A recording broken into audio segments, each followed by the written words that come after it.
Acompañamiento Leo, proyecto académico que impulsa la lectura, la escritura y la oralidad desde diferentes áreas disciplinarias y de gestión en el espacio universitario. Impulsa estrategias formativas para la construcción de una universidad lectora y refuerza los principios del sistema modular de la UAM Xochimilco. Como parte de este proyecto, se llevaron a cabo charlas con profesionales investigadores de la Unidad Xochimilco. En esta ocasión, compartimos la realizada a Jorge Joel Reyes Méndez, quien desde su perspectiva y experiencia, tanto personal como académica, enriquece y fortalece el acercamiento docente a las competencias formativas dentro del marco del sistema modular.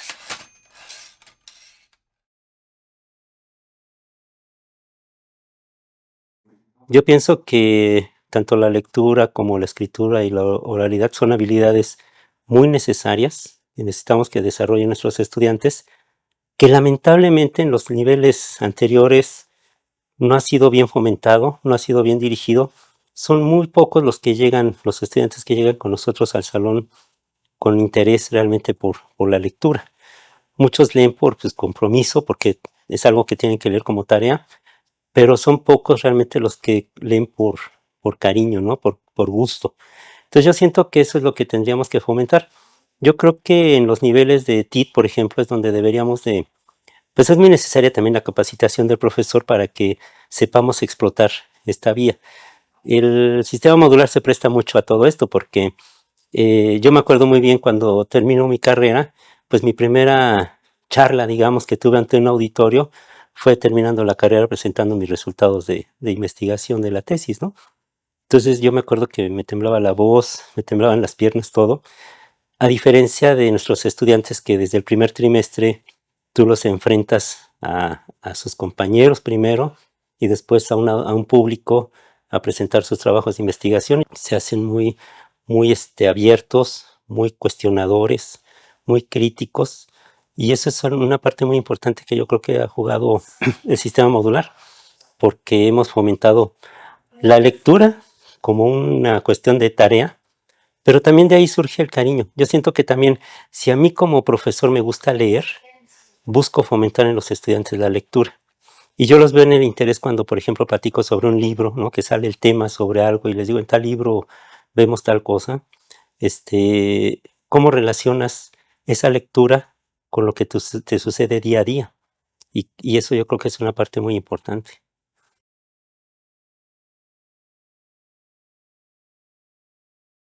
Nosotros en el TIT sí usamos las lecturas que se recomiendan para el módulo, pero yo utilizo otras lecturas que son más cercanas, por ejemplo, cómo suceden las cosas en el campo, en la ciudad, cómo se relaciona todo lo que estamos viendo en el módulo con lecturas.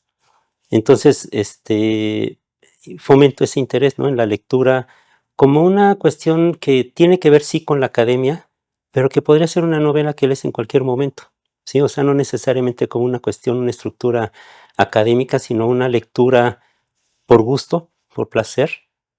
Y yo creo que necesitamos también fomentar en nosotros mismos como profesores el cariño por la lectura, porque yo creo que no es una cosa que nos capacite necesariamente en eso, sino que surge de esa necesidad que tenemos nosotros de ser interdisciplinarios e incluso transdisciplinarios aquí en esta unidad, porque en los equipos de trabajo por lo general nos conocemos a partir de nuestro propio trabajo, pero también del trabajo de los demás.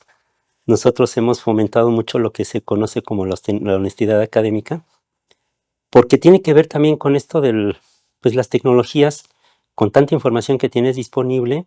Si nosotros caemos en el error de calificar solamente un reporte y no todo el proceso, pues se puede prestar a que ellos copien, bajen trabajos hechos y los presenten, ¿no? Entonces yo creo que también tiene que ver con la forma en que tú les enseñas, les dices todas las implicaciones que tiene el uso de las tecnologías, los buenos, los malos, puntos, aspectos, todo esto que son muy importantes, te ahorra mucho trabajo, pero también corres el riesgo, ¿no? de usar mal la tecnología. Sobre todo en esta etapa que estamos de desinformación. Yo creo que una función que tenemos nosotros como universidad es enseñarles a distinguir lo que es la buena y la mala información, las buenas fuentes de información. Yo creo que es una forma también muy interesante.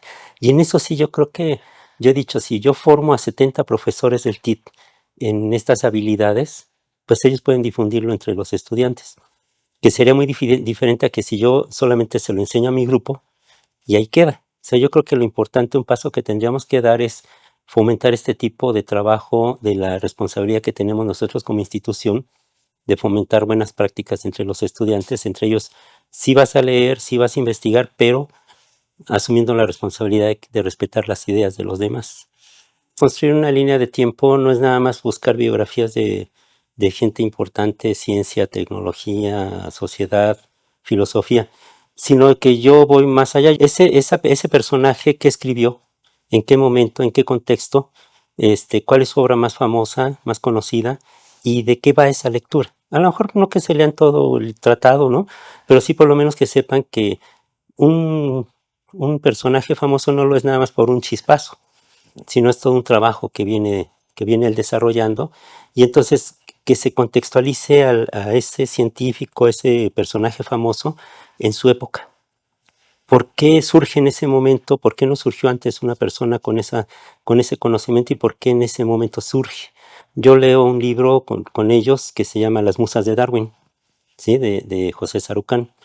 Y ese libro nos muestra cómo Darwin no solamente desarrolló toda una idea a partir de toda su experiencia lectora, ¿sí? Él leyó incansablemente a muchos autores y entonces todo esto que él leyó de pronto le cae, ¿no? En una idea. Entonces no viene de un chispazo de la noche a la mañana, sino que es todo un proceso que hay detrás. Y entonces ellos se nutren tanto de las lecturas que tuvieron esos autores, hacemos una línea de tiempo en el salón, la vamos construyendo y al final tenemos de todo tipo de gente conocida a lo largo del tiempo, en qué momento surgen socialmente hablando, qué lecturas lo nutrieron y qué fue lo que aportó. Entonces ese es un ejercicio que enriquece muchísimo y los motiva también a ellos a ahondar más en buscar algo más sobre esos autores.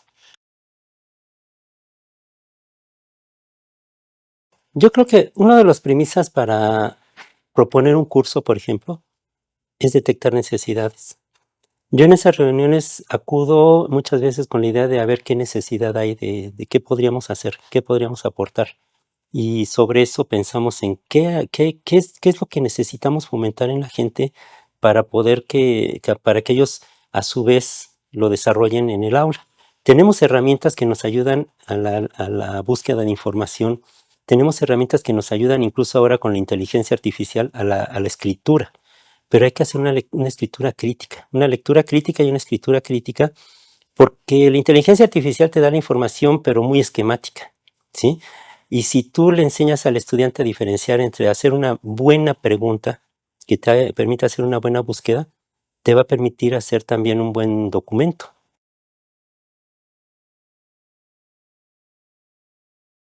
Ellos van adquiriendo seguridad en sí mismos. Al principio dicen, es que yo no sirvo para hablar, es que yo no sirvo para dibujar, y descubren que tienen muchas habilidades que no habían querido desarrollar o no habían podido. Yo creo que cuando dejamos tareas así muy de tipo preguntas básicas, pues nos quedamos en eso, ¿no? Entonces, cuando preguntamos el por qué, el para qué, yo creo que ahí en ese sentido ellos ya le encuentran sentido a lo que están haciendo y van tomando seguridad en sí mismos. O sea, yo los veo al principio cómo se paran, cómo exponen su lenguaje corporal, cómo lo que expresa el temor, el miedo al ridículo y todo eso, porque pues son apenas adolescentes, casi adultos, ¿no? Pero entonces, cuando al final ellos hacen su trabajo final, lo presentan, su reporte, ya son otros. Ya no son los mismos que entraron conmigo, son diferentes. Y no es producto de mí, o sea, es un producto de ellos mismos. O sea, esta capacidad intrapersonal de verse ellos mismos, sentirse seguros de lo que están haciendo y de que lo que hicieron valió la pena, y van y lo defienden en el Congreso y les preguntan y contestan. Entonces, ese tipo de situaciones los enfrenta a ellos a esta valorización de lo que son ellos mismos. Entonces, cuando escriben y ven reflejado eso que escribieron, cuando lo leen dicen, es mío, y lo entienden. Y yo les digo, una parte muy importante de esto es argumentar, convencer, convencer de que lo que ellos hicieron está bien hecho y que vale la pena leerlo. Yo creo que esa es una parte muy importante de la argumentación, que es esta oralidad, ¿no? El decir lo que sienten, lo que escribieron, lo que resumieron, darle vueltas con metáforas para darlo a entender. Y yo creo que esto también es mucho en parte como aprendimos nosotros mismos.